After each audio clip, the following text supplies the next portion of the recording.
과학기술 분야의 국가 연구개발 사업이 투자 비용에 비해서 성과를 내지 못하고 있다는 우려의 목소리가 커지고 있습니다.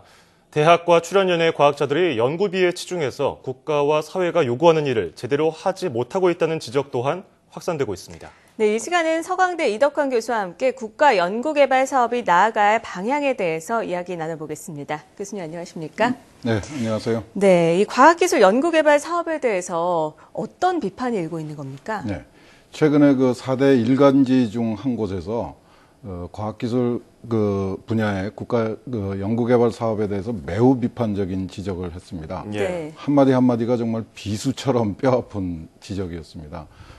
지난 10년 동안 무려 140조 5천억의 예산을 쏟아부었는데 아무 성과가 없다. 연구비에 눈이 먼 출연료는 산업화에는 아무 관심을 보이지 않고 나랏돈만 축내고 있다. 대학에서 활동하고 있는 연구자들의 상황도 크게 다르지 않다. 모든 과학자들이 엄청난 규모의 연구개발비를 낭비하면서 아무 쓸모도 없는 SCI급 논문 발표에만 매달리고 있다.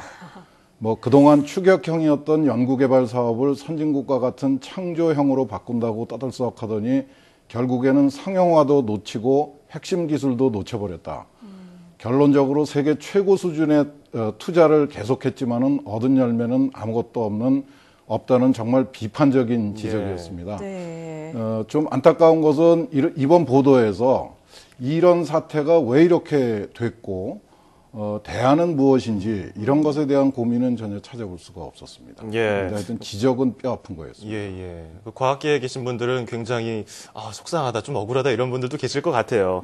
상당히 뼈아픈 지적인데 교수님께서는 원인 파악은 했지만 대안은 없었다 이렇게 말씀을 하셨는데 동의하십니까? 현상은 제대로 짚은 것 같습니다. 우선 과학기술 분야의 연구개발 사업에 엄청난 규모의 예산이 투입된 것도 사실이고요. 특히 지난 10여 년 동안에. 과학기술계가 국가와 사회가 요구하는 가시적인 성과를 내지 못했던 것도 분명한 사실인 것 같습니다.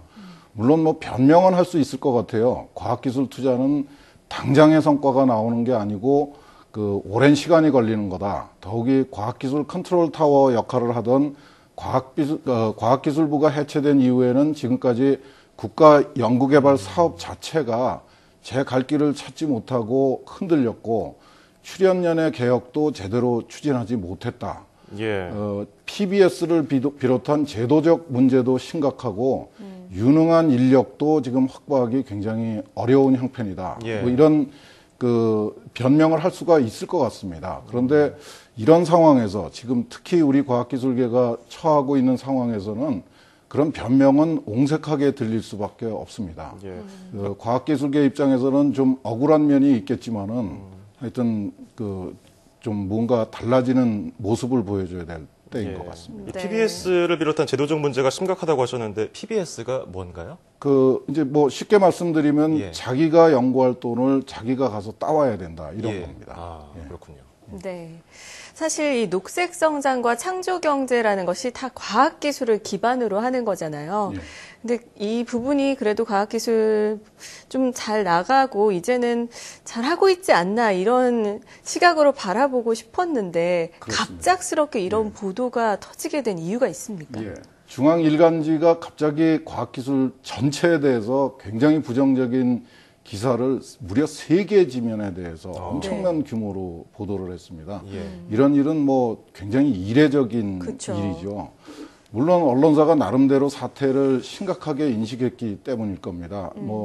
왜 이런 보도가 갑자기 나오게 됐는가에 대해서 무슨 특별한 의도가 숨겨져 있는 거 아닌가 이렇게 추측을 하거나 짐작하는 거는 옳지 않을 것 같습니다. 그렇죠. 사실 이런 상황이 벌어질 거라는 징조는 계속 있었다고 봅니다. 이제 과학기술계도 순진한 환상에서 깨어나야 될 것 같아요. 이제 본격적으로 과학기술계의 달라진 모습을 보여줘야 될 것 같습니다. 어쨌든 이 비판이라는 약은 씁니다. 그렇죠. 이 쓴 약을 먹고 앞으로 좀 달라져야 될 텐데 어떻게 좀 나아가야겠습니까? 그동안에 대한 우리 스스로에 대한 반성이 필요할 것 같습니다. 그동안 우리 과학기술계는 정부에 대해서 끊임없이 보채고 칭얼거리는 입장이었다고 표현할 수 있을 것 같습니다. 연구개발비를 충분히 확보해주고 자신들을 과학기술인들을 위한 행정 체계를 만들어주고 과학기술인들을 우대를 해주면 그러면 우리가 정부를 위해서 사회를 위해서 열심히 노력해 보겠다. 그렇죠. 이런 식의 주장으로 받아들여질 수 있었던 것 같습니다. 예, 예. 그런데 이제 그 지난 정부부터 사정이 아주 크게 달라진 것 같아요. 정부와 정치권이 과학기술과 과학기술계를 보는 시각이 달라진 것 같습니다. 네. 그런 사실을 우리가 과학기술계가 좀 애써 외면해왔던 것 같다는 생각입니다. 가장 중요한 변화가 과학자에 대한 인식 변화입니다. 이제 우리 사회에서 과학자는 국가와 사회의 미래를 위해서 고민하는 능동적인 주체라고 인식되고 있지 않습니다. 정부와 관료와 이 조직 관리 전문가들이 끊임없이 이 관리를 해야 되는 개혁과 관리의 대상으로 전락했다고 말씀드리고 싶습니다. 네. 서로 경쟁하는 환경을 만들어주고 국가가 원하는 목표를 끊임없이 제시해서 달성하도록 체근을 해야만 움직이는 이런 수동적인 집단으로 인식되고 있는 게 오늘날의 우리 과학기술계의 현실인 것 같습니다. 예, 예. 네. 이 정부와 정치권의 입장에서는 과학자가 자기 분야의 연구비에만 매달리고 서로 물고 뜯고 싸우기만 하는 좀 골치 아픈 집단으로 변해버린 것 같아요. 결국 과학기술계가 변할 수밖에 없습니다. 네.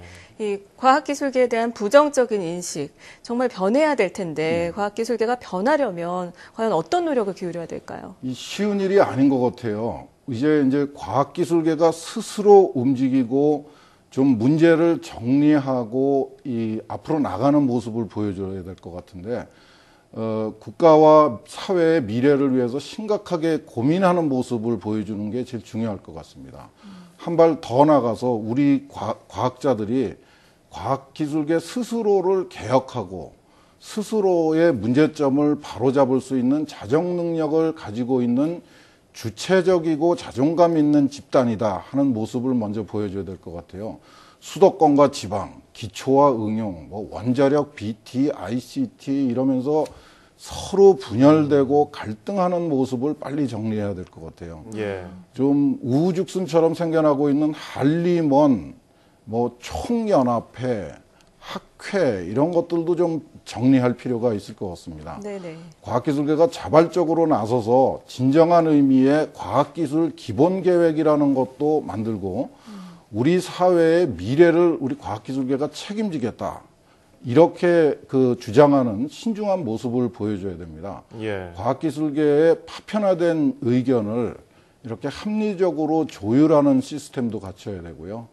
지난 정부에서 만들었던 이 민간위원회가 만들었던 출연연 구조조정 계획이 무산이 된 적이 있습니다. 그런데 그냥 무산이 된 것에 대해서 불평만 했지 왜 무산이 되고 그 계획이 무산될 수밖에 없었던 그 요인에 대해서는 반성하는 모습을 볼 수가 없었습니다. 네.